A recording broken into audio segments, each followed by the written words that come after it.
full-time real estate investor. That's what I do. So the nature of today's class is to teach you guys on how you guys can create wealth in real estate. Okay? So there's a lot of different ways here, but we're going to stay focused on short-term as well as long-term wealth building here. So the goal today is to teach you guys the secret of real estate. And it's very basic and it's very simple. Is locating properties. We all know, with real estate, it's all about location, location, location. And locating the right property in the right neighborhood with the right demographic, the right geographic, the right neighborhood where there's appreciation, there's value, there's things happening in the neighborhood. So teaching you guys how to actually locate the properties. And then once you locate the property, that's where you can make money with that property, either short term if you decide to wholesale it and flip it, or if you decide to buy it, rehab it, and then flip it for a larger gain. Okay? Long term in real estate is basically when you're buying something, you're going to hold it, you're going to rent it out for 2, 3, 4 years, and you're getting cash flow from it. Okay, so we'll talk about these three things today. The short-term profits is basically, like we were talking, two methods. One is wholesaling, okay, where you get a property, you get it under contract. You can do that with a private seller. And then we'll go over some tools that I have here, spreadsheets and different ways where you can find these motivated sellers. And with the foreclosure market the way it is, there's a lot of people out there that are in distressed situations. Okay, so it's just a matter of how to get to them, how to talk to them, how to present to them, how to make them a fair offer, because nobody wants to be taken. Right? So that's what we're going to go over today. So, and the other way of short term is basically buying, doing the actual rehab, and then actually fixing it up, and then selling it. And that normally takes about 8 to 13 weeks, with my experience. But some other people, it may take a little bit longer. But it also depends on the size of the house. If it's a larger house, it's going to take longer. It also depends on the actual repairs. So you may have a property where it may need a total gut job, and that may take longer. But what I try to do is I try to look for a lot of homes where you don't need to do a total gut job, but you can actually get in and do the basic minimum: paint, carpet, new kitchen, new bath, maybe do some landscaping, add a deck or two, give a curb appeal, and then you can normally get in within 8 to 13 weeks, get in and get out. With this type of model here, you have to be very cautious and pay attention to your construction budget. Okay? So this is where a lot of investors actually end up losing a lot of money, because they don't stay within the construction budget and they end up getting a bad contractor. And having a good contractor on your team that's able to do the necessary work and give the product the right finishes is what's going to help sell the house. Right? So this is what I specialize in: buying and flipping. This is where you can end up making $30,000 to $40,000, $50,000 per property. Okay, but again, you got to have the right contractor, you got to have a budget, you got to have timelines, and you got to stick to those things. And if you do that, you can make, like I said, $30,000, $40,000, $50,000, if not more. Just to give you an example, I bought a property in D.C. in December. It's under contract now. I bought it for $99,000. We put about $65,000 into it. We had it under contract for $275,000, and it went under contract within 3 days. So on that property, I'll end up probably making about $70,000, $80,000 after paying everybody out. So then, when you do this kind of model, you have two ways of doing it. You can use a hard money or a private money where you pay extra fees for that, or you can use your own cash. Okay. So it depends on your cash flow. If you go with the hard money, then you're going to have additional cost in that, which usually hard money is charged 6 points and then 16% with the 6-month term. Okay? So again, you got to know your budget. You got to have a good budget, because all those costs have to be added up properly. Right?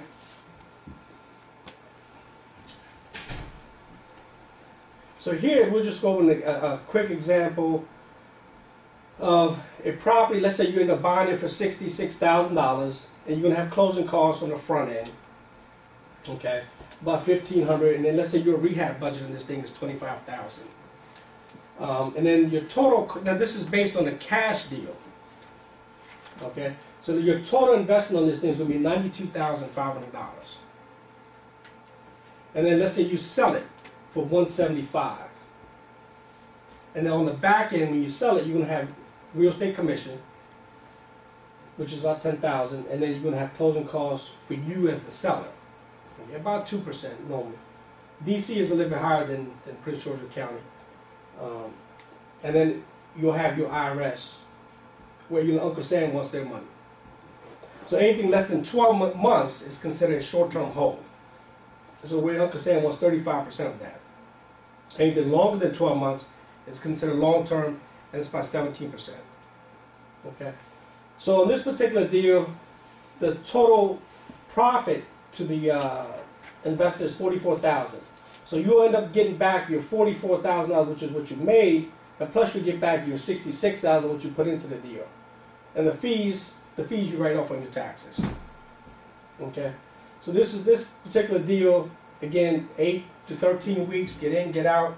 You notice our construction cost is $25,000. So normal rehab costs in normal projects are between $40,000 to $50,000, $55,000. Okay. Again, it goes back to the type of property. If it's a colonial versus a rambler versus a ranch, it depends on the neighborhood. If you're in a B neighborhood, a D neighborhood, C neighborhood, you don't want to overbuild, and you never want to, have a Porsche on a Volkswagen lot, because people will come with Volkswagen money, and your house is going to end up sitting and you end up losing money. So again, you got to be careful with what kind of renovations you do, what kind of budget you have, and you always look at the exit first. If you're a patient, and you got to have a good contractor, you got to have a solid budget, you got to stay on timelines. And on this project, we'll end up making like close to $55,000, $60,000 on this project. Okay, but there's a lot of variables that go into it. So today's theme is to property locators. Locate the right property, do the right renovations to it. You'll always sell it. Okay. So when I'm doing a project like that, I'm always keeping the buyer, the end buyer in mind. What kind of buyer is going to buy this? Is it going to be a single female, a husband and wife, kids? You got to keep all that in mind, because you want to do the right type of renovations for the right house. Okay.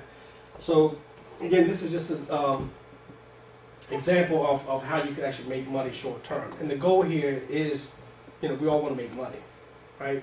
But if you get into the wrong deal, you could lose a lot of money real fast too, right? So a lot of these homes, you got to keep in mind, they're like built in the 40s, 50s, and 60s, and 70s, and we all know that the earth shifts, earth moves, the dirt moves. So a lot of times, especially if they're on a hill, you're going to have some foundation issues, right? Because the rain and stuff like that, dirt washes away. So you got to look at the actual foundation of these homes. Be very careful with it. I had a buddy of mine that bought a house, okay, got a great deal on it, but the foundation was cracked. He ended up spending almost $25,000 just getting the foundation fixed. Okay, because then when the inspector came out there, and the inspector said, look, the foundation is damaged, then that goes in the record. I mean, you being a real estate agent, and you know that, right? So then you're not going to be able to sell the house until you get that fixed. So, I mean, right there was his profit. So, locating the property is one thing, but knowing how to do the actual repairs and do the assessment and doing the walkthrough, determine what kind of money you're going to put into it is a totally separate thing, right? So, I mean, nobody wants to lose money here. So the goal is for me to teach you and show you, what are the things you want to look for so you don't make those kind of mistakes. All right? I'm sorry, your name? Jason. Jason. Okay, you want to just take a minute to introduce yourself real quick? Okay, my name is Jason Schwartz. I'm here to learn more about brickfront properties and I guess how to be a property locator. What things to look for, what things not to look for, what things are important in terms of locating the right property and get the best return on your investment. Now, do you have background experience in real estate now? Have you done anything? Well, no, I've been doing a lot of research now. Okay. I've just been researching, and I came across this opportunity, so I figured this was a good place to start. All right, good. Okay. All right, so now we'll talk about, any questions so far? No? So we'll talk about long-term. Now, this is the long-term hold. This is basically where you're buying a property. It could be apartment buildings. It could be shopping centers. It could be where you're just buying something and you're going to hold it for 2 or 3, 4 years. But again, the main ingredient, again, is locating the right property in the right neighborhood. Okay, so you want to, when you buy these type of properties, you want to look at, you know, is the neighborhood good? Is there things happening in the neighborhood? Is the city or the county looking to bring in a new metro station, new shopping center? Is there new things in the horizon that's going to allow the neighborhood to appreciate in value? Okay, so all these things you always want to think about. When you think about long term, you want to think about what's going to happen 2, 3, 4 years from now. So, for example, I bought a property right here in the Central Avenue off of Ritchie Road, okay, over there by Yolanda Avenue. I knew 3 years ago that they were going to bring that Walmart down here. You know what I'm talking about, on Ritchie Road? Where the Walmart is with the Chick-fil-A when you're going down 495. Okay, so I knew that back then. So I ended up buying this property, but again, that's a long-term hold, right? So, I mean, they were supposed to have started their shopping center 2, 3 years ago, but they got behind, whatever, but they're doing it now. Okay? So when you look at it, you want to look at the neighborhood, you want to look at what is the city or the county doing, what's happening in the neighborhood. You know, you want to look at what your investment strategy is. I mean, what do you want to do with this property? You just want cash flow? You're going to flip it? What do you want to do to it? All those things have to be analyzed. So we have different spreadsheets and tools that you can use to be able to plug in your numbers and determine, you know, are you happy with a $200 return every month, or you want a $400 return every month? Okay, it goes back to locating the right property at buying it at the right price. So when you do a long-term hold, you want to make sure that you don't buy something where it needs $50,000, $60,000 of renovations. You want to be able to get in there, do a new carpet, do new paint, because the tenants are going to beat it up. Believe me. I mean, especially if you get a Section 8 tenant in there, they're going to get in there and they're going to beat it up.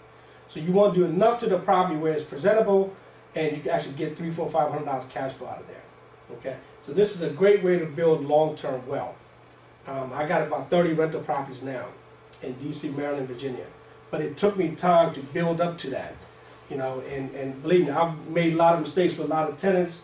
You know, one of the tenants, matter of fact, now is living in one of my condos. She got cancer. Well, I don't want to put her out. You know, she's got no family in the area. She called me around Thanksgiving time and told me what's happening. She hasn't paid me rent for 6 months. Okay? So I'm not saying you should do that, but it's a give and take, right? So with her, you know, she's been a great tenant. So I'm allowing her to live there, but, you know, but now the back rent is up to like $8,000.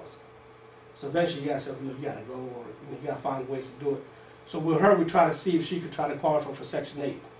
But when we call PG County, there's a 5-year wait for Section 8 new applicants. So that's not going to be an option. Okay? So we try to work with your tenants and stuff like that. That means the key is with long-term hold, keeping the tenant in the property as long as possible. Because every time a tenant leaves, it's going to cost you an average about $2,500 to replace that tenant. Okay?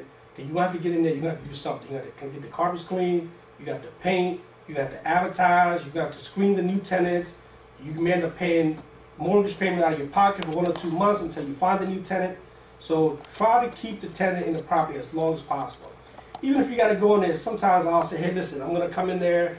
If the tenant says I'm leaving, I'm like, well, what do you know, what if I come in there and give you a new refrigerator? What if I come there and give you a new stove? What if I come there and paint the house? Right? So it may cost me $1,000, but that's a lot cheaper than having to move out and then bring my guys back in there and clean it up. So you try to work with the tenants, right? Try to give them some incentive to stay there. Okay. All right. So how to actually find these properties? Okay. That's like the nugget, right? So I'm gonna pass you some information here.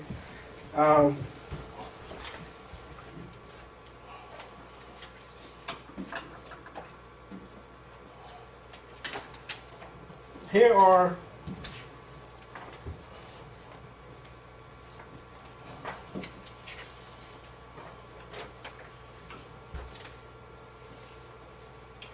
some free, you know, I mean, I like free. I'm sure everybody likes free. Okay, some different free websites and tools that you can actually go to. And keep in mind, the more work you put into this, the more success you're gonna have, right?